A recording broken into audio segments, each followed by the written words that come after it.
11절 말씀입니다. 요한계시록 10장 1절에서 11절 말씀을 제가 봉독해 올리겠습니다.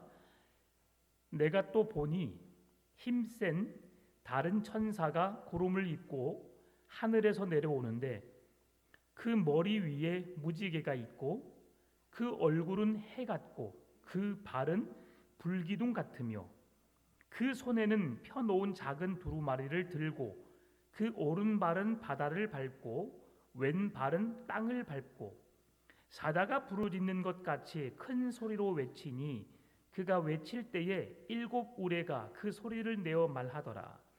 7 우레가 말을 할 때에 내가 기록하려고 하다가 곧 들으니 하늘에서 소리가 나서 말하기를 7 우레가 말한 것을 인봉하고 기록하지 말라 하더라.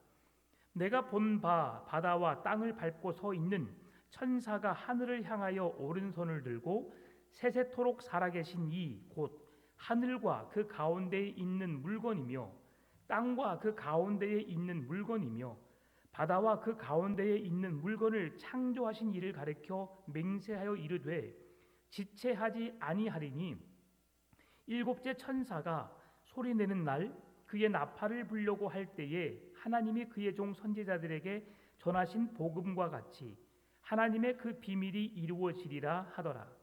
하늘에서 나서 내게 들리던 음성이 또 내게 말하여 이르되 내가 가서 바다와 땅을 밟고 서 있는 천사의 손에 펴놓은 노인 두루마리를 가지라 하기로 내가 천사에게 나아가 작은 두루마리를 달라 한즉 천사가 이르되 갖다 먹어버리라.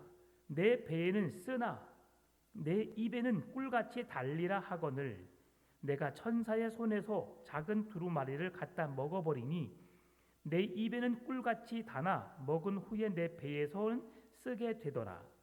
그가 내게 말하기를 내가 많은 백성과 나라와 방언과 임금에게 다시 예언하여야 하리라 하더라. 아멘.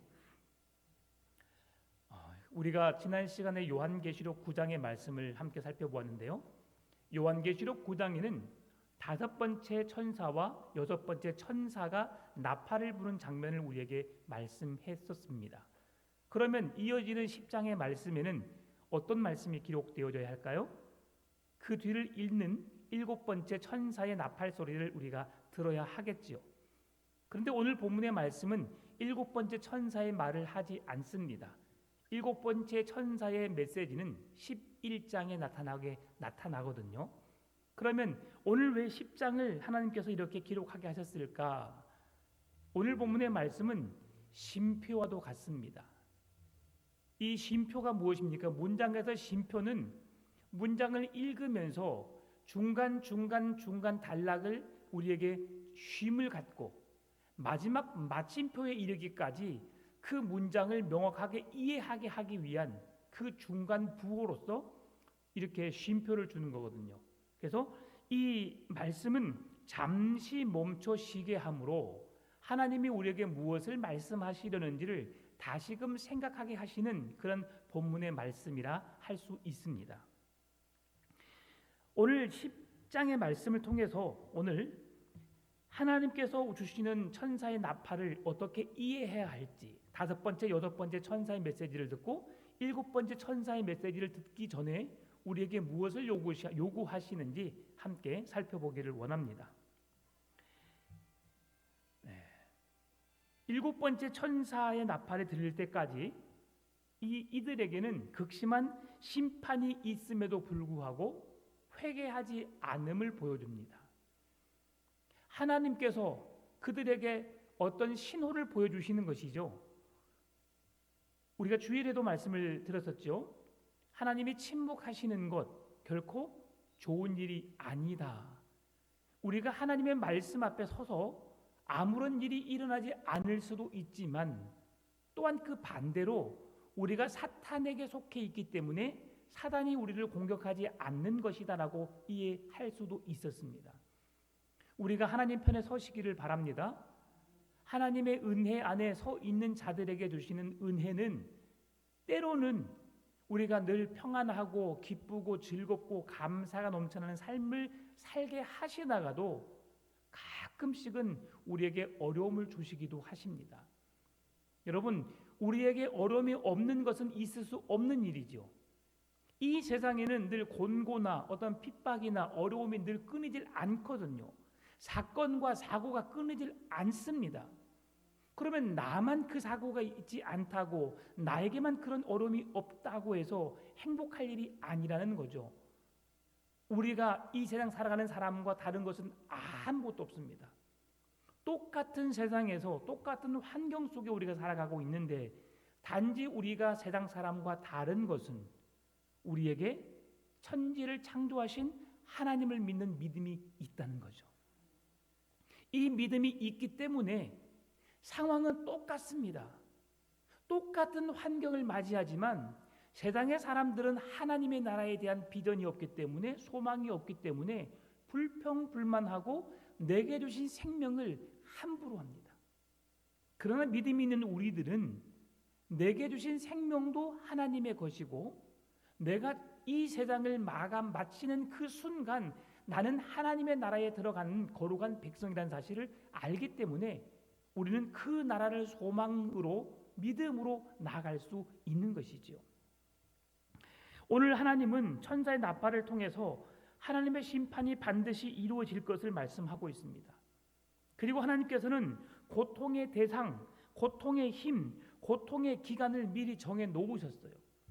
그 기간을 우리에게 허락하셨는데, 믿음으로 견디는 자에게는 승리의 찬송을 부를 것이요, 그러나 믿음으로 견디지 못하는 자는 그 고난의 시련을 통해서 우리가 낙심할 수밖에 없고 하나님을 떠날 수도 있음을 오늘 우리에게 말씀해 주고 있습니다. 하나님의 심판은 반드시 이루어집니다. 그런데 그 하나님의 심판 앞에서 우리가 피할 수 있는 자들이 있어요. 그것은 회개하는 자들입니다. 회개하고 주 예수 그리스도를 나의 주님 구원자로 믿는 자들에게는 심판이 아닌 구원을 선물로 받는 줄 믿습니다. 여러분, 그래서 날마다 우리가 회개해야 하는 거예요. 회개하지 않는 자에게는 하나님의 구원의 은혜를 잃을 수도 있습니다. 무슨 말씀이냐면 우리가 완벽한 하나님의 사람으로 살아갈 수 없다는 거죠. 우리가 하나님을 믿는 믿음 안에 서 있지만 우리의 믿음이 완벽할 수는 없다는 거예요.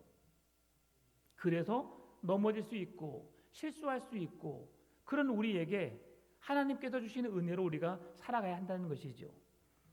하나님은 회개의 기회를 주시는데요, 회개의 기회는 인류에게 주시는 하나님의 자비라고 할 수 있습니다. 하나님이 마지막 주시는 기회입니다. 이 기회를 우리는 놓지 않아야 될 줄 믿습니다. 그러면 7번째 인이 떨어지고 첫 번째 나팔을 이어지는 그 순간 하나님은 끊임없이 드려지는 모든 기도를 받으시는데요, 하나님은 우리가 매 순간마다 기도하는 것을 원하십니다. 그리고 하나님은 회개하는 사람, 그리고 다른 사람을 위해 기도하는 사람을 찾으십니다. 그렇게 찾으시는 이유는 뭐냐면 기도하는 사람, 회개하는 사람을 통해서 하나님의 크고 놀라운 일들을 행하시기 때문이죠. 우리 먼저 한번 사진 한번 아까 했던 사진. 이것은 하나님께서 7 천사를 이제 보내셔서 7 인을 떼시고, 제가 이제 지난주에 계속해서 사진을 보여준다는 사진이 이 사진이거든요. 7 천사가 나팔을 부는 사진입니다. 지구 본 밑에 있죠. 지구 위에 하나님의 천사를 보내셔서 이제 7 나팔을 부는데, 지난주 수요일까지는 6번째 나팔을 불었던 사건, 그리고 이제 다음 주에가 7번째 나팔을 부는 장면이 나타납니다. 이것은 그냥 그것만 설명해 주기 위해서 사진을 보여드린 거고요. 그리고 오늘 본문의 1절 말씀 한번 같이 읽어보겠습니다. 1절 말씀 같이 읽습니다. 내가 또 보니 힘센 다른 천사가 구름을 입고 하늘에서 내려오는데 그 머리 위에 무지개가 있고 그 얼굴은 해 같고 그 발은 불기둥 같으며. 아멘. 자, 먼저 사진 한번 더 보여주세요. 나중에 보여야 되는데, 자, 이것입니다. 오늘 1절과 2절이 말씀하고 있는 사진의 내용이 이 사진이에요. 지금 이 사진을 보게 되면 하나님의 영광과 권능을 의미하는 이 사진이 하나님의 영광과 권능을 의미하는 사진인데요, 성경에서 나타나는 구름은 어떤 의미냐면 하나님의 하나님의 지금 임재해 계신다라고 하는 것을 상징적으로 보여주고 있습니다. 지금 뒤에 구름이 보이고 있죠. 구름 기둥은 아니지만 구름을 상징적으로 보여주고 있고, 또 그 머리 위에 무지개가 있습니다. 무지개와 해는 하나님의 심판자 되심, 그리고 하나님의 절대 주권을 우리에게 말씀해 주는 것이죠. 무지개를 통해서 우리가 뭘 생각할 수 있어요? 노아의 홍수를 우리가 생각해 볼 수 있죠. 노아의 홍수를 일으키신 분 누구세요? 하나님이십니다. 죄악을 심판하시고 그들을 진노하시고 멸하시는 분도 하나님이세요. 그래서 그 하나님, 그 모든 일을 행하시는 분이 하나님이시다. 그러면서 불기둥은 무엇을 말씀하냐면 모든 것을 태우고 정화시키는 기능을 우리에게 말씀해 주고 있습니다. 그래서 이러한 것들을 따르는, 이 말씀을 듣고 따르는 자들에게는 끝까지 심판을 이길 수 있는, 견딜 수 있는, 어떤 고난과 어려움 속에서도 믿음을 지켜낼 수 있는 자들을 말씀해 주고 있고요. 하나님의 말씀에 불순종하는 자들은 결코 하나님의 말씀을 순종하지 못함으로 하나님이 주시는 구원의 은혜를 누리지 못할 것이다 라는 것을 우리에게 보여주고 있는 겁니다. 여러분, 지금 보여지는 천사가 하나는 바다를 향하고 하나는 육지를 밟고 있습니다. 그런데 이 하나님께서 하나님의 심판을 선포하기 위해서 세운 힘센 천사는 작은 두루마리를 손에 펴 들고 있으라라고 말씀해 주고 있어요. 왼쪽 손에 지금 두루마리 하얀색이 보이죠? 네. 그리고 오랫동안 이 하나님의 심판은 즉흥적이고 어떤 하나님의 심판이 바로 이루어지는 것이 아니라 오랫동안 기록이 되어 있었고 또 빈틈없이 준비되어 있었습니다. 그래서 한순간에 갑자기 심판을 주시는 것이 아니라 하나님은 계속 경고를 하시는 거죠. 깨어있으라, 기도하라, 회개하라. 너희들이 말씀 앞에 서지 않으면 하나님의 심판이 임할 것이다. 우리가 지금 신명기에서도 여호와의 진노가 계속해서 우리에게 말씀해주고 있죠. 말씀에 불순종하면 그 말씀 앞에 서게 하도록 계속 하나님은 경고의 메시지를 주시는 겁니다. 그러나 결국 그 말씀을 지키지 않는 자들에게는 하나님의 심판을 피할 수 없게 되고, 하나님의 심판을 받는 자들은 구원이 아닌 멸망을 받을 수밖에 없다는 것을 계속해서 말씀을 드립니다. 여러분, 하나님의 심판대 앞에 섰을 때는 공의로 세상을 심판하시기 때문에 하나님의 공의 앞에 남아날 백성은 한 사람도 없습니다.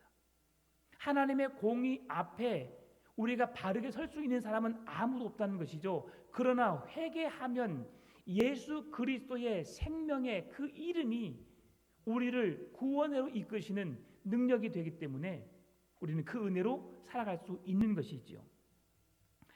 오늘 심판을 선포하시는 바다와 땅은 온 세계를 의미합니다. 온 세계를 의미하고 이 심판의 선포는 세상의 어느 곳에 있든지 사각지대에 있다 할지라도 그들은 피할 수 없다. 우리가 신명기 말씀 속에서 하나님의 심판을, 진노를 피하기 위해서 산 속에, 동굴 속에 우리가 숨지만 그 어느 곳에서도 하나님의 심판을 피할 곳이 없다 말씀했던 것처럼 오늘 요한계시록에도 하나님의 심판을 피할 자는 없다라고 말하는 겁니다. 여러분, 이처럼 하나님의 심판은 온 세상을 향하고 있습니다. 온 세상을 향하신 하나님의 심판이 오늘 우리에게 미치지 않을 수 있는 것은 회개하여 우리의 더럽고 추악한 죄를 용서를 구하고 의로우신 예수 그리스도의 이름을 힘입어 하나님 앞에 나아가는 자라야 심판을 면할 수 있다는 것, 여러분 기억하시기 바랍니다. 오늘 본문의 2절 말씀입니다. 그 손에는 펴놓은 작은 두루마리를 들고 오른발은 바다를 밟고 왼발은 땅을 밟고, 이 우리가 말씀을 보았던 사진의 내용은 누구냐면 바로 예수님을 상징적으로 보여줍니다. 이분이 예수님을 상징적으로 보여주는데, 예수님께서 온 세상의 통치자이다. 땅과 바다의 모든 것의 주권자시고 모든 걸 창조하신 하나님과 동일하신 분이심을 나타내고 있고요. 그리고 당시 로마까지도 예수님께서 통치하셨다는 것을 우리에게 말씀하고 있는 겁니다. 여러분, 로마가 전 세계를 지배했습니다. 당시 이스라엘은 아무 힘도 쓰지 못했어요. 로마의 어떤 속국이었죠. 로마에 세금을 바쳐야 되는 그런 지배를 받는 백성들이었지만 그럼에도 그 나라까지도 하나님께서 다스리신다, 통치하신다. 왜요? 모든 땅의 주인 하나님이시기 때문에. 그래서 그 대신 통치자가 예수 그리스도이심을 우리에게 말씀해주고 있는 겁니다. 그래서 오늘 그 바다와 땅을 다스리는 이 사진을 보면서 우리가 역사학적으로 한번 살펴볼 필요가 있겠다 생각을 해봅니다. 이들의 말씀은 반유대적, 반로마적 메시지를 보이는 동시에 역사적인 사실을, 두 가지 역사적인 사실을 우리에게 증언해 주는데요. 신빙성은 없지만 그래도 그 역사적인 실존의 사건을 통해서 우리가 살펴볼 필요가 있겠다라고 해서 말씀을 드려봅니다.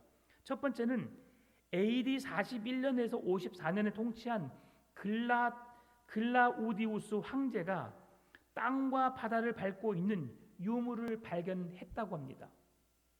그가 땅을 비옥하게 하고 바다를 안전하게 만듦으로써 온 인류에 번영을 준다라고 생각했던 하나의 역사적인 근거가 있습니다. 두 번째는 계시록 10장의 1차 독자들입니다.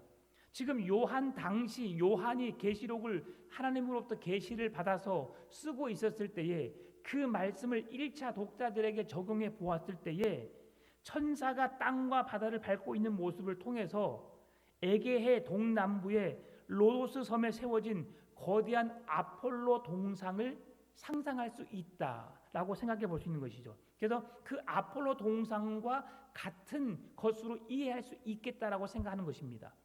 첫 번째는 역사학적으로 실제로 그 동상이 발견된 것이고요. 두 번째는 아폴로 동상이 지금 이 오늘 보였던 사진의 모습과 동일하다는 의미로 이해할 수도 있겠다라고 그렇게 짐작해 보는 겁니다. 그런데 이 일이 있은 이후에 AD 312년, BC 280년에서 BC 224년 그 사이에 아폴로 동상이 있었는데 그 사이에 지진이 일어나서 동상이 사라졌어요. 그래서 312년이 지나서 이제 히드리아누스 황제가 다시 그 거상을 세웁니다. 근데 그 거상을 세우는데 그 높이가 몇 미터냐면 35미터입니다. 높이가 35미터고 그 두 다리가 두 다리에 항구를 잇게 만드는, 항구를 향해 뻗어 있는 두 다리가 어마어마하게 크다는 것이죠. 그렇게 큰 다리를 지탱하고 있음을 우리에게 보여주고 있고요. 그래서 이것은 고대 세계의 7대 불가사의 중 하나다라고 역사학자들이 말을 합니다. 아폴로 동상이요.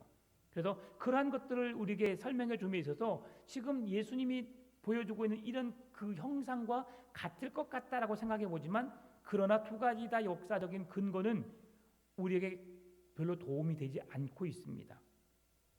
그래서 황제 및 신상을 오늘 본문의 2절에서 누구를 그리느냐, 예전에 했던 그런 어떤 동상이 아니라 예수님의 모습과 비교를 해보면 어떨까라고 해서 신학적인 접근을 해보았는데 통치권과 같은 강조점에서 그 예수님과 동일한 의미를 찾을 수 있다라고 해서 이 천사, 두루마리를 들고 있는 이 천사를 누구로 보느냐? 예수님으로 보는 신학자들이 많습니다. 그래서 이것은 예수님께서 이제 하나님으로부터 그 메시지를 전하고 있다라고 보는 것이 가장 적합하다라고 할 수 있을 것 같습니다. 3절 말씀 보게 되면 사자가 부르짖는 것 같이 큰 소리로 외치니 그가 외칠 때에 7 우레가 그 소리를 내어 말하더라라고 말합니다. 힘센 천사가 사자가 부르짖듯이 으르렁거리듯이 큰 소리로 외치는데 7 우레가 소리를 발한다. 여기에서 우레는 단순히 천둥 소리라기보다도 하나님의 음성으로 이해하면 좋을 것 같습니다. 하나님의 음성이 하늘로부터 내려와서 예수님에게 그 말씀을 주시는 거예요. 그리고 그 예수님이 그 말씀을 그대로 선포하고 있다라고 할 수 있습니다. 하나님의 음성이 7 우레로 등장하고 있는데요. 계시록에서 일관되게 7은 우리에게 항상 완전하신 하나님을 의미합니다. 우리가 짐승의 수 6을 이야기했었죠. 짐승의 수 666, 우리가 나중에 뒤에 나오는 그 666의 메시지 미리 말했죠. 불완전한 수, 완전해서 하나가 부족한 수, 사람의 수 6이라고 말씀했어요. 그런데 오늘 7이라고 하는 숫자는 완벽하고 하나님의 온전하심을 드러내는 숫자라고 할 수 있는 거죠. 이 완전하신 하나님께서 지금 천사의 메시지를 통해서 사자처럼 큰 소리로 우리에게 선포하고 있다라고 말씀하고 있습니다. 이 말씀은 시편 29편의 말씀을 생각나게 합니다. 시편 29편 말씀은 하나님께서 똑같이 우레소리를 내게 하심으로 우리에게 말씀하시는데 그 메시지가 무엇이냐? 세상을 심판하시고 자기 백성에게는 큰 힘과 평화를 주시고 절대의 영광과 능력을 나타내시면서 그 모든 백성들이 그 권세자에게 소리 높여 찬송과 경배를 올려 드려야 함을 시편 29편에서 말씀해 주고 있거든요. 그래서 그 메시지를 선포하시는 하나님 앞에 이제 그 백성들이 하나님께 예배하고 경배하고 절대 영광자의 능력을 우리가 인정하면서 그 하나님을 그대로 받아들여야 함을 말씀해 주는 것이지요. 오늘 요한은 7개의 완벽한 회개를 촉구하는 설교를 들으면서 감탄하여 펜을 들 수밖에 없었던 것으로 보입니다. 하나님의 메시지가 들려오니까 요한은 펜을 들고 그 메시지를 적으려고 했던 것이죠. 그런데 이 4절 말씀을 기록하려다가 다시 하늘에서 소리가 납니다. 4절의 말씀 보게 되면 7 우레가 말한 것을 임봉하고 기록하지 말라라고 말합니다. 요한계시록 4장의 말씀 보게 되면 기록한 그 하늘의 소리를 듣고 기록하라고 말씀하고 있거든요. 근데 오늘 10장에서는 기록하지 말라라고 말하고 있는 거죠. 왜 그럴까? 여러분, 기록하지 말라라고 했던 것은 이것은 우리에게 큰 의미를 줍니다. 하나님의 말씀을 듣는 소리를 임봉하고 기록하지 말라. 어떤 의미로 받을 수 있냐면 우리가 모든 하나님의 말씀을 다 지킬 수 없다는 것을 오늘 이것을 상징적으로 보여줍니다. 하나님의 말씀을 듣는 건 매우 좋습니다. 여러분, 우리는 가끔씩 이렇게 말합니다. 누군가가 내게 말해 줬더라면 내가 달랐을 것이다. 완벽하게 그것을 이야기해 줬더라면 내가 그런 실수를 하지 않았을 것이다. 우리가 과거 이야기를 할 때 이랬습니다. 내가 만약에 다시 과거로 돌아간다면 내가 과거에 젊었을 때 더 열심히 공부했을 것이다. 여러분, 그렇게 말한 사람 치고 그렇게 열심히 하는 사람 거의 못 봤습니다. 쉽지 않아요. 우리가 하나님의 말씀을 붙들고 산다고 하지만 여러분, 그 말씀대로 사는 사람이 누가 있겠습니까? 이 세상에 그 누구도 단 한 사람도 하나님의 말씀을 100% 순종하면서 살아가는 사람은 아무도 없어요. 의인은 없나니 하나도 없습니다. 여러분, 우리 모든 다 죄인입니다. 우리는 연약합니다. 부족합니다. 실수투성이입니다. 오늘 말씀을 듣고 은혜를 받고 돌아가서도 금방 화를 내고요, 금방 짜증을 내고요, 금방 우리는 죄악으로부터 우리는 자유할 수 없는 인생입니다. 그러니 오늘 본문의 4절 말씀 뭐냐면 하나님이 그 모든 걸 기록해서 너희를 지키게 하는데 임봉하여서 그 말씀을 그냥 닫아버리라고 말하는 거죠. 무슨 말씀이에요? 우리에게 그런 부담을 주지 않기 위함이죠. 지금 우리에게 주신 말씀만으로도 우리는 너무나도 부담스럽거든요. 613개 조항, 유대인들은 얼마나 힘들었겠습니까? 바리새인들, 하나님의 말씀 플러스 613개 조항을 하라, 하지 말라라고 하는 것들을 그들은 지키면서 살았거든요. 정말 힘들었겠지 않습니까? 구약의 율법 시대에 여러분 주일날 5km까지만 가면 되고 5.1km 가면 이건 죄를 범한 것입니다. 그렇게 하면 우리가 교회 올 사람이 누가 있겠어요? 예를 들어서 5km 하면 1km라고 한다면 1km를 한다면 1km 반경 내에 있는 사람들은 동부 아파트까지만 아마 우리 풍암 여기 이지구죠, 이쪽이. 여기에 사는 사람만 가능하고 일지구 사신 분들은 영상 예배 드리셔야 돼요. 그러죠. 쉽지 않아요. 근데 이러한 것들을 우리가 다 지킬 수 없는 거죠. 그래서 하나님은 임봉하고 그것을 우리에게 기록하지 말라라고 하신 것이다 라고 이해하면 되겠습니다. 그러면서 우리가 복음의 능력을 생각할 수 있어요. 복음의 능력은 성경 66권을 능통해야지만 우리에게 찾아온다. 여러분, 그럴까요? 하나님의 능력은 알면서 오지 않습니다. 하나님의 능력은 신구약 성경을 다 안다고 찾아오는 것이 아니라 그 구원자이신 복음이신 예수 그리스도의 이름을 부르는 자에게 나타나는 겁니다. 여러분, 제가 어렸을 때 그 경험했거든요. 저는 열심히 신앙생활을 하고 새벽기도를 드리고 정말 하나님의 은혜를 사모했고 또 주의 종이 되기를 위해서 기도했고 준비하고 있는 상황이었고 모든 예배 부흥회를 다 빠지지 않고 참석하면서 하나님의 은사도 사모했거든요. 그래서 부흥회 때 제가 방언 기도를 받기 위해서 막 열심히 사모하고 했는데 저는 안 주고 그날 부흥회 때 저를 따라온 친구의 입을 열어서 하나님이 방언을 주시더라고요. 제가 얼마나 불편했는지 몰라요. 사모하는 나에게는 안 주시고 오늘 예수 믿기로 작정한 친구에게 입을 열어서 방언을 하게 됐다. 근데 그 기적을 경험했던 그 친구는 지금도 교회를 안 나가고 있어요. 쉽지 않습니다, 여러분. 알면서 경험해서 오는 게 아닙니다. 복음의 능력은 하나님이 우리를 구원하시기로 택정한 백성이기에 우리에게 깨달을 수 있는 은혜를 주셨고 그 복음을 받고 믿고 순종하는 자에게 능력이 나타나는 줄 믿습니다. 그 말씀이 신명기 29장 29절에서 감추어진 일은 우리 하나님 여호와께 속하였거니와 나타난 일은 영원히 우리와 우리 자손에게 속하였나니 이는 우리에게 이 율법의 모든 말씀을 행하게 하심이라. 우리에게 나타내 보여준 것은 뭐라고요? 우리가 행하도록 하시기 위한 말씀으로 주셨다. 그러니까 우리는 66권의 성경의 말씀을 지켜 행해야 되는 거예요. 그런데 그것만으로도 우리는 부족한데 요한계시록에서 만약에 더 감추어진 것을 우리에게 드러냈다면 더 많은 일들을 우리가 행해야 되겠지요. 고린도전서 13장 9절 10절에도 이렇게 말씀합니다. 우리는 부분적으로 알고 부분적으로 예언하니 온전한 것이 올 때는 부분적으로 하던 것이 패하리라.